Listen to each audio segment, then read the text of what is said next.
সিকিমে ভয়াবহ দুর্ঘটনা, তিস্তায় গাড়ি পড়ে নিখোঁজ 9 জন পর্যটক। উত্তর সিকিমের চুংথাং মুনসুথাং রাস্তায় বৃহস্পতিবার সন্ধ্যায় ঘটে গেল এক মারাত্মক মর্মান্তিক দুর্ঘটনা। ভারী বৃষ্টির মধ্যে পাহাড়ি রাস্তায় চলছিল একটি গাড়ি, যেটি হঠাৎ করে রাস্তা থেকে ছিটকে 1000 ফুট গভীর খাদে পড়ে গিয়ে তিস্তা নদীতেই ডুবে যায়।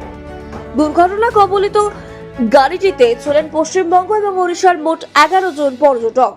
এখনো পর্যন্ত 2 জনকে উদ্ধার করা সম্ভব হয়েছে এবং তাদের গ্যাংটকে চিকিৎসার জন্য পাঠানো হয়েছে। তবে এখনো পর্যন্ত নিখোঁজ রয়েছে 9 জন পর্যটক। প্রাথমিকভাবে অনুমান করা হচ্ছে পাহাড়ি রাস্তায় ভারী বৃষ্টির কারণে গাড়ির চাকা হড়কে গিয়ে এই দুর্ঘটনা ঘটেছে। সেনা ও আইটিবিপির উদ্ধার কর্মীরা রাতেই কাজ শুরু করেছেন এবং নিখোঁজদের খোঁজে চলছে তল্লাশি। Bureau report, news 15 Bangla.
आगे कोई नाला होगा भरवा लो।